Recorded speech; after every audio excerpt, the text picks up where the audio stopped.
tema de historias breves para piano me pareció chulo porque al margen de que efectivamente son canciones para piano, son historias que a la hora de tocarlas o a la hora de haberlas creado, compuesto o imaginado, como queramos llamarlo, son historias que has estado viviendo delante de un piano. Si las escuchas de forma aislada, quizá te transmita otro tipo de cosas, pero cuando lo escuchas seguido, yo creo que la sensación que tienes es de estar viviendo un hilo narrativo, ¿no? Hay algo conductivo. Es un disco muy íntimo, con una atmósfera muy cálida, que si todas las canciones salían o las escribía de madrugada, porque eran los momentos del día, o mejor dicho, de la noche, que tenía paz y tranquilidad, o del fin de semana. De hecho, el disco se grabó también un poco en ese preámbulo de esas horas, ¿no? El momento en que está uno mismo, el silencio, la noche, las luces cálidas de la madrugada. Por la noche la ciudad y la madrugada está más calmada, está más limpia, ¿no? Percibes mucho mejor los sonidos. Y tú como ser humano también por la noche ya estás más relajado. Ha acabado el día, no tienes llamadas de teléfono, no tienes reuniones, no tienes el trajín de ir, venir, abajo. Has cenado, estás cómodo, estás a gusto, ¿no? Y yo creo que eso es un poco la sensación que ha motivado el ir uniendo todas esas piezas. Yo no sé solfeo, ni tampoco tengo estudios en composición de lo que es la musicalidad profesional, ¿vale? No he ido a ningún conservatorio.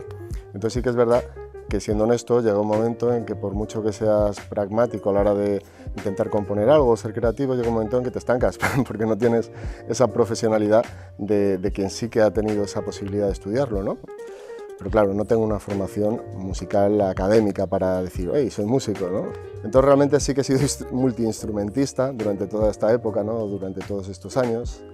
El tema de la dislexia y el daltonismo es algo muy habitual en el sector creativo, entre comillas. Si eres daltónico y eres disléxico, hay muchas posibilidades de que tengas tu hemisferio derecho del cerebro más desarrollado, que es el lado del cerebro, ¿no? La parte que va a definir tu personalidad y que a su vez tiene una serie de variables que van en torno a lo cultural, es decir, vas a tener más soltura a la hora de crear, componer, escribir, lo que son las emociones, mientras que el lado del hemisferio izquierdo es mucho más racional. El haber hecho una portada diferente para cada una de las canciones ha sido quizá una ambición más premium, ¿no? O más sibarita, ¿no? De ese amor por los discos, en que tú te comprabas los singles que tenían su portada independiente, ¿no? Y luego llegaba un momento en que ya el grupo, ¿no? Lanzaba el disco con la portada definitiva. Y yo creo que ha sido un poco más por nostalgia, fíjate, por nostalgia de la época del disco.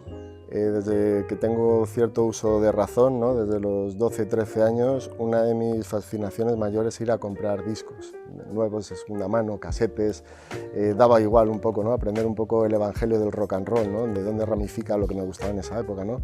Yo pasé, y con mucha suerte y mucha fortuna, de comprarme discos o revistas, cuando empecé a profesionalizarme en el mundo de la imagen y sonido, a trabajar en editoriales de música y en discográficas. Entonces, para mí fue fascinante el poder participar en esos proyectos que un par de años a lo mejor estaba yo comprando en un kiosco o en una tienda de discos o simplemente en un concierto.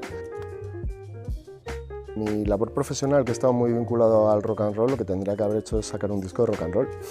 Eso está claro, ¿no? De hecho, algún día probablemente lo haga. El quid de la cuestión es que para sacar un disco de rock and roll no puedes ir y tocar tú todos los instrumentos, que podría tocar muchos como multiinstrumentista. Para hacer un disco de rock and roll tienes que tener una banda de rock and roll, porque si no, no es verdad. El do it yourself, ¿no? El poder hacértelo tú, el tocar en el garaje, en el trastero. Me encantaría ese formato, esa esencia, incluso grabar el disco en directo, no en un sitio, en un local, sino en el estudio. Decir, hey, como los Ramones, 1, 2, 3, ¿no? Y a ver qué es lo que sale. Y probablemente con el tiempo salga.